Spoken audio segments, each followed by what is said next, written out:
Welcome back to the Blue Room with Nisa. I'm Nisa. So I jumped the timeline. So at the end of my second video, I talk about how God took my snow globe of a life, turned it upside down, and gave it a really good shake. And then I never finished that story. And some of you have asked me to, hey, where's the rest of that story? So today is that day.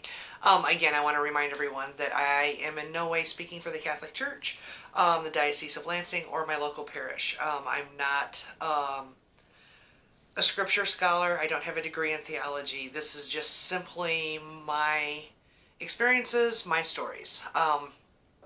If I recall a story differently than the people who participated in it do, I apologize for that, but these are my memories and I can tell them how I want. So, with that being said, let's talk about how God realized I was dense, thick-headed, stubborn. So I was just getting into the very beginning of the RCIA process. I wasn't 100% sold on the Catholic faith yet.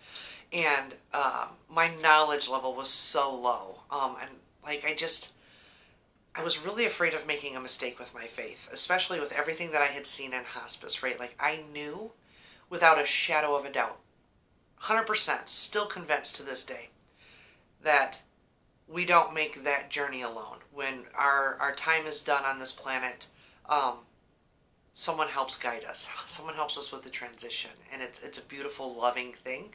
And I got to witness it more than one occasion. And it was because of that it was so important to me that when I finally did give myself over to a faith, an organized religion, that it felt right, that it wasn't something that I would be like, yeah, but there's this one thing, or I'm not really sure about, but I'm going to give it a go. No, that wasn't going to be okay. I needed this to be deep down inside, in my heart of hearts, in my soul of souls, all in, 100%, no doubts. I'm a nurse. And I'm not a visual person. So if you describe your living room to me, I know what the words mean that you're saying. Like, I can rationalize all of the words coming out of your mouth. What I can't do is have a mental image of it. Like, I don't see a picture in my head. It's not the way my brain works. I am very tactile, and I need to be able to see it and hear it and smell it, and that's not always a good quality when you're a nurse, let me say. But I can't imagine something. I can imagine things, but they just don't come out in picture form. And I'm assuming other people can, based on, like, you know, that thing on Facebook where it was, is this dress white and black or gold and blue, right? Where it depended on your perspective. If you were to describe that dress to me in intimate details with a lot of passion and energy, I'm still not seeing that dress. I'm seeing a dress in my head, not a picture of one, but like I know what a dress is, and I know what those colors are, so I can imagine a striped dress. Not even close to what you're describing, I can guarantee it. This is very frustrating for my poor husband sometimes because he's an engineer and he can see things in an amazing way. So he's like, yeah, so we'll do this and this and this, right? That'll look good. And I'm like, I need a drawing, or can you, instead of using like graph paper and a pencil, you might need to use crayons for me at this point because I'm not seeing it. So that's an important factor in this story. And I know that it sounds like I just went on a wild bunny trail for no apparent reason, but trust me, this factors into the story. So, in my discernment process, I was praying a lot, and it wasn't like good prayer, right? Like I hadn't been taught to pray. I had seen people pray. I had participated in prayer, but I wasn't like, I felt like I was doing it wrong, but I wasn't thanking God for anything. I wasn't asking for understanding. I was demanding. And I can't emphasize that word enough. I was demanding without a shadow of a doubt. I need solid, irrefutable proof. I need to not be able to rationalize it, logic it, dismiss it as, oh, it was a dream. Oh, I had a cocktail. I must have a head cold. I took too much NyQuil, whatever. I don't want to be able to dismiss and chalk it up to something else. Like, I need to know that going into this Catholic faith is exactly what you want me to be doing. that it's the exact right thing I should be doing, and that I'm not going to dismiss it down the road. I needed it. I needed that evidence to be like a punch in the gut type evidence, right? I didn't want to be able to use some weird thing to justify not doing it, right? Like I didn't want, oh, well, yeah, I asked for solid evidence and I got some signs, but like it could have been anything. Like when the sun beamed in one Sunday through the stained glass windows and it felt like it was a spotlight right on my face, like right on my face, right? Like I was being singled out amongst the masses at Mass. People would take that as a sign. I instead could just say, yeah, it's the angle of the earth and the sun, right? Everybody else was cast in that light as well. It wasn't just a spotlight on my face. I can dismiss things, right? So I kept demanding of God, if you are there and you can hear me, which everybody tells me you can, then I demand, I insist that you show me something I can't deny or dismiss. And this went on and on. It went on before I met the beautiful woman who runs RCA at our parish. This continued through the first couple of weeks of RCIA. And I'm like, this is interesting and I'm learning a lot. And I like what I'm hearing, but I still don't know. I still don't know because I haven't got rock solid proof. I need evidence. I need evidence-based data, right? So my husband and I were in a town about 30 minutes away from our house. We were coming home from an event or a meeting, and it was rainy and dark. And we're sitting in the car. He's driving. I'm in the passenger seat. We were having a perfectly fine evening. Like, there was no theological discussion. We weren't disagreeing about anything. We were both in a really good spot. We were happy. And we're just kind of riding in a nice, calm silence together. And in my head, I'm thinking, okay, like, I like what I'm seeing so far, but I still need that proof. I need the proof. I'm demanding proof. And I remember saying in my head, God, I need you to show me something I can't deny that's going to tell me that this is the right thing to do. Do it. Just do it. And this was like a relentless thing in my life at this point. And in that moment, I was sucked right out of the car. I'm in a room and it's all white. And it's bright white. And it's warm. And then I'm on the main level, and then there's like tiered steps, right? Kind of like choir tiers, but they're not open in the back, and all white. And there stands Jesus. How do I know it was Jesus? I don't know. I just knew it was Jesus. And he had in his hands this little box. And he said, you need to put everything in here because it's not yours to carry anymore. So at the time, I'm dealing with guilt of my ex was brutal with me, and aggressive attacks about the fact that I had moved to a different town, and that I was that we had blended, Ron and I had blended families, that I was living with somebody that wasn't the little one's dad, and he was just being a real jerk. My daughter at the time was having to make the commute from Hudson to Napoleon for high school to finish her senior year, and so I had a lot of like guilt and baggage, and then, you know, all the two major relationships in my life that were horrible disasters. There was a lot of things going on that I just felt like it was weighing me down, and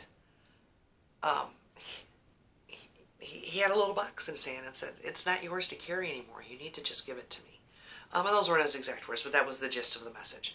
And when I reached out my hands to take it, this Foot Locker trunk-sized box is at my feet. And I looked down and I just poured my heart into it. I let everything go. And then I looked up and he's smiling at me. And it was this heat, like, filled me. And I was happy and comfortable and I felt so good. And then, boom, I'm back in the car. And I look over at my husband, who's not my husband yet, um, and I'm bawling, like ugly crying. You know, the my world just got rocked, ugly crying. And keep in mind, we had had a really good night together. There was like no reason to be emotional. And so he looks over at me and he's like, what the hell just happened? Like, why are you crying?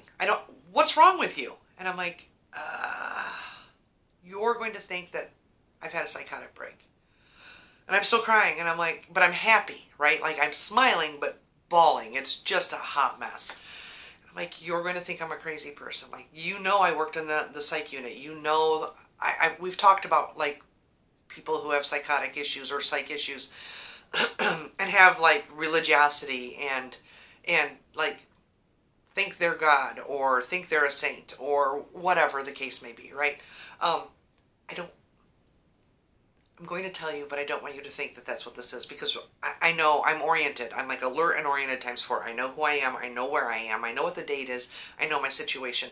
Like, I'm completely oriented to the world around me. I'm not losing my mind. But I wasn't 100% positive I wasn't losing my mind. I said, this just happened. And I told him the whole story, and he got teary-eyed and kind of weepy along with me, and I was like, I was asking for this. Like, and not in a nice way. I wasn't being a nice girl about it. I was demanding. Demanding that I know that this is what I'm supposed to be doing. And now, in that room, Jesus didn't say, Nisa, you're supposed to be Catholic. You need to complete RCIA. You need to go through the confirmation. You need to. None of that. Nope, none of that. He just said, give it all to me, because you're carrying stuff that doesn't belong to you. And I didn't have a full understanding of the magnitude of that moment in my life at that moment. All I knew is I demanded irrefutable evidence, and I was just given it. And I was given it in a way that doesn't work for Nisa. Like, I can't describe to you what Jesus looked like. I can only tell you what it felt like. Because I'm not visual. I'm not blind, obviously, but he gave me something. He gave me a miraculous intervention into my life in a way that was not normal for me and not something that happens to me all the time. Like, I don't imagine things or put myself in places, so that I would know in my heart of hearts that you can't deny this. This is your irrefutable proof. I just knocked you off your feet. And as long as you're down there on your knees, you might want to pray. And I did. Like, I went all in. All of the doubts I had going into becoming a Catholic were just gone. I was full of joy and terrified as well. Because being a nurse and going through something like that where you have like the out-of-body experience, which I'm not, I don't do like, it's not my normal. Not something I subscribe to. It's not conversation that I easily have with people. Like, if they tell me, oh yeah, I have out-of-body experiences all the time, I'm like, can I see your list of meds? Just out of curiosity, amongst friends, you know, what's the harm? No. I was so demanding and so insistent and in so much dire need, that had God not given me Jesus in that room and offered to take that heavy, heavy load of guilt and shame and 40 years of being an adult with no, or I wasn't an adult for the whole 40 years, but being a 40-year-old adult with very little faith formation or foundation. He gave me exactly what I needed, and in a way that I couldn't deny. Now, I sat on that information. I was filled, warm, happy, so excited to become Catholic. Like, I could not wait then for confirmation. I was like, can we do this early? Can we speed up this process? I need more information. I want to do, and like, sights, smells, sounds, all of it. I want in. I'm 100% sold on this. And, but I also didn't want to tell a lot of people that story, because I didn't want them to think that the cheese had slid completely off of my cracker and that I was losing my mind and that I was completely out of touch with reality. And now I have religiosity and who knows what other psychosis brewing inside my head. And my head is pretty squirrely anyways. Like, I have at least 5,000 pop-up windows open at any given moment. So I hesitated to share it. And I thought a lot about, I talked about my friend in Utah, Jackie, and how she bore her testimony to me on many occasions. And I have a Book of Mormon that she gave me, and she wrote her testimony in the front of it. And it's a treasured gift because it's her heart, and I love her heart. And I wanted to be able to share my faith that way, but I also didn't want to sound like some religious zealot, like I was drinking the Kool-Aid or losing my mind, having a psychotic break. So I held on to that information. And Ron, at a couple of points, was like, do you want to tell that story? And I'm like, yeah, no. Nope. I'm reading the room. No. Because these people probably already think I'm a little bit crazy just because of how I am.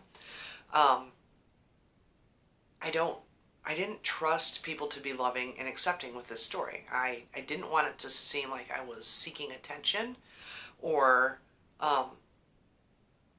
making up a story to make me seem more, I don't know, likable to my fellow Catholics. I don't know. I had a lot of fears.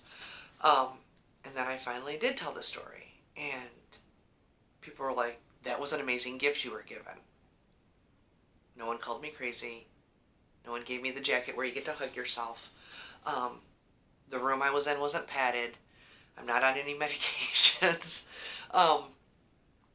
Like, it was received with awe, but loving support as well. And I think one of the first people I told after Ron was my priest. And he was like, that is really a cool story. And I'm like, yes, and don't tell anybody. Just don't. No, we're keeping this a secret. And now I tell it, not normally, like the first time you meet me, hi, my name is Nisa. I got sucked out of a car, taken to heaven, given a gift, and a couple of minutes alone with Jesus, and then that's kind of like what solidified me becoming Catholic. It's really nice to meet you. Not really a good intro, just saying. So, I kept that moment to myself, and now I'm putting it out to the world, so maybe I am crazy. I think of that song sometimes, My God is an Awesome God. It's a shame that we as humans don't have the capacity or the vocabulary to accurately describe the warming, miraculous, wonderful things that he does in our life every stinking day. And some days, I don't notice it. I take for granted that the daily miracle of a sunrise is just going to happen again tomorrow. And then other times, he hits me in the head with a 2x4 so that I'll listen. And I don't look for the 2x4 coming at me. Like, I throw it up there and I expect it to be a hindsight moment where I'll look back and go, oh yeah, so that was the lesson that I was learning during that journey. Or, oh yeah, I can see where I maybe veered off the path a little bit, but I'm back on it.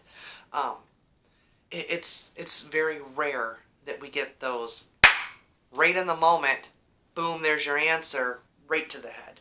Right to the head. So that's my conversion story.